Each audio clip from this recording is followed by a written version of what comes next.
Hello, dear listeners. Here is Maya speaking, and this episode is a continuation to the preview one. So, if you didn't listen to the preview one, I recommend to do so before you listen to that episode.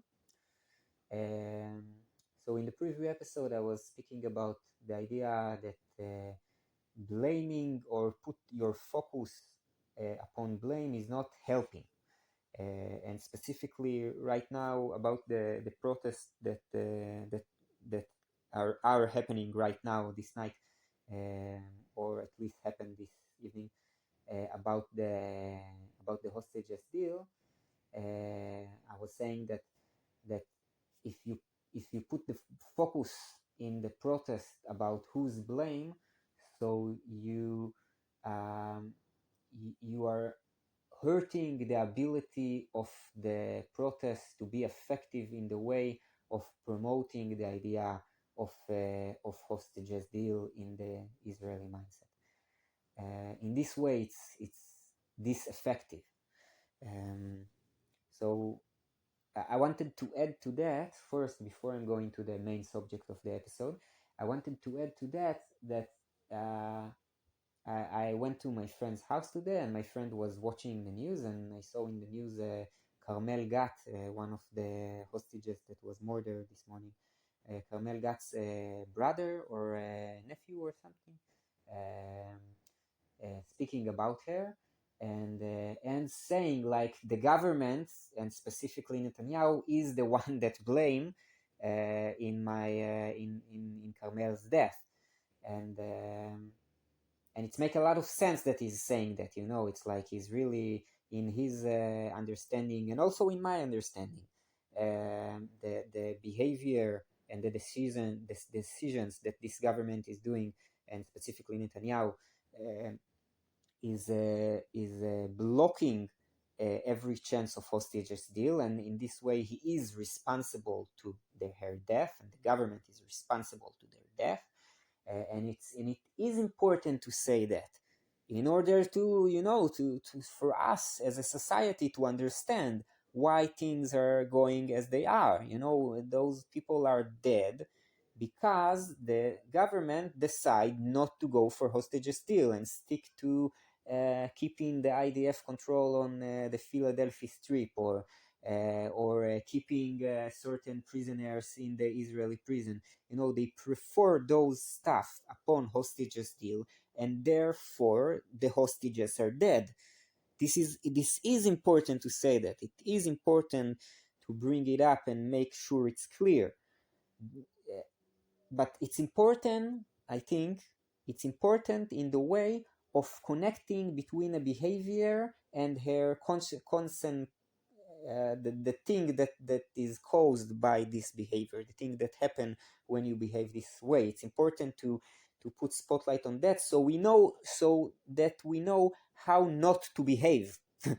And but if you go on saying the most important thing to me right now is that Netanyahu will stop be prime minister and there will be election, then you're missing the point. No, the most important thing is getting the hostages back.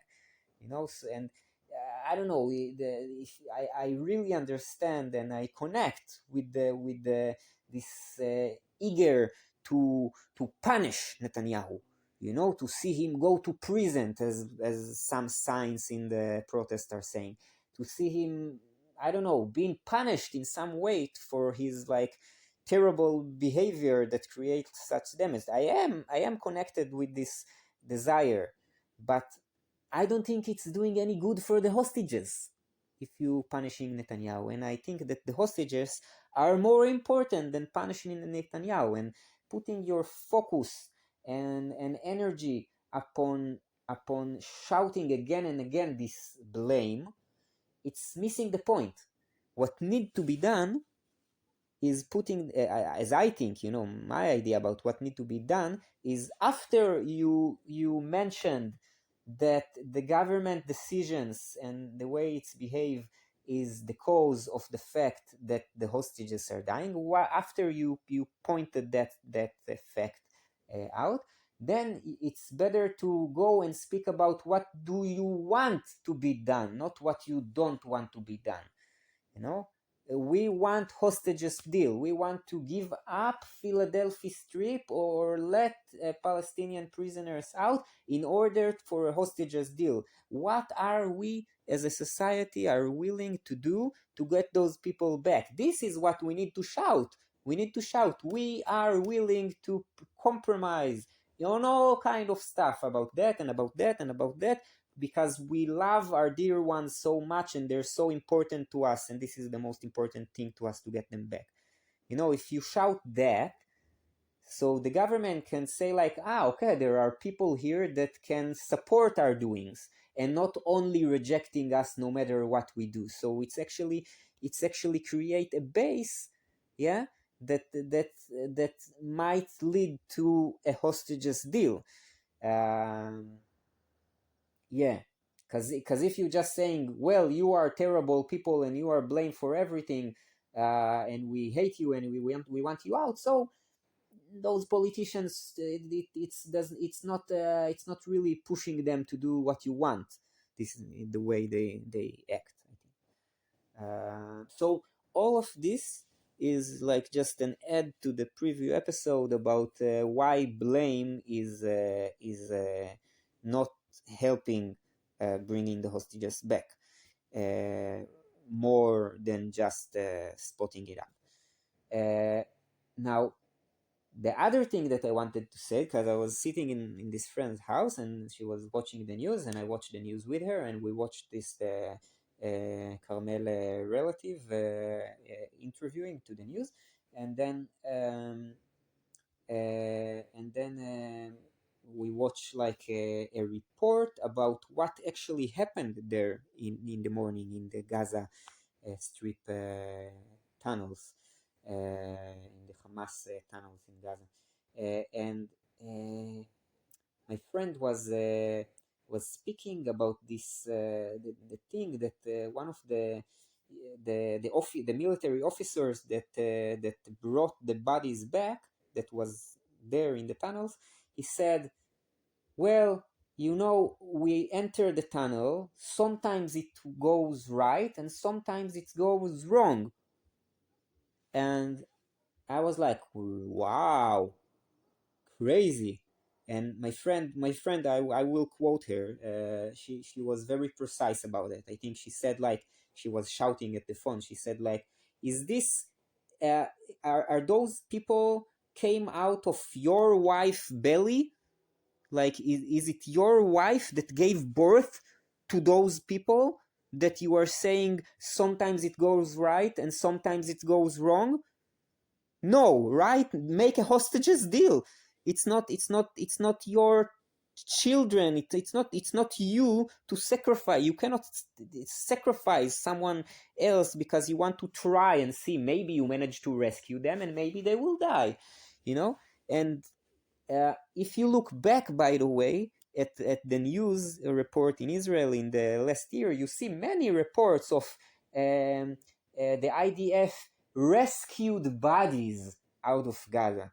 And every time it happened, every time that they found bodies, it was quite clear to me that what actually happened is that they tried to rescue the people, and the hostages were killed while they try to rescue them, right? And the Hamas even said very clearly, I remember after Noah Gemani was released and the other three, the Hamas said very clearly, now if the IDF is getting close to the hostages, our instructions to the people that are guarding the hostages is to kill them. If they told them, if the IDF is coming to you, kill the hostages. They said it very clearly. So how unhuman, I don't know, how robotic can you be to obey a command that tell you, go to this place where we think there are hostages and try to get them out alive. Try, you know. This is sacrificing the hostages. And it's happened again and again and again and again, really. now I think it's now it's like extremely clear that this is what happened, and now there are six, and it's six young people, and it's and they and the understanding that those people sat since October 7 in the tunnels, waiting to be saved, waiting to be released, and then died because the Israeli government or the Israeli society that much of it support the government activity prefer to try to release them using violence rather than actually releasing them using a hostages deal. It's just unbearable. It's unbearable. Really, it's how can anyone bear this idea? I cannot understand. And what I wanted to say about all this, where I was going to, is the title that I want to give to this episode is the diseffectiveness of violence. As blame is diseffective with bringing the hostages back, so is violent. So is okay. Don't use the word violent, okay? If it's like create like an argument using power, okay? Using military power to get the hostages back is not working. It killed more people than it saved. Okay, reminding the three hostages that were killed directly from the IDF guns while lifting white flag and shouting help in Hebrew. Okay, reminding them and reminding all those bodies that were found in Gaza. Okay, and reminding those six young people that were murdered this morning. Yeah, uh, while the IDF tried to release them by force, yeah, because the Israeli government would not release them by hostages deal. They're dead. Okay, so using power, using violence, using military force to get the hostages out, it's not working. It's disineffective. As it is in many, many, many other situations. Many other situations, using violence is disineffective. There are better ways to do stuff. I'm not saying always. Yes, sometimes you need to protect yourself. But right now, with the hostages, military force is useless. And this is another message that I would really like to echo into the Israeli mindset. So there I am speaking about it in the podcast. Whew. Thank you, listeners, for listening. Bless us all.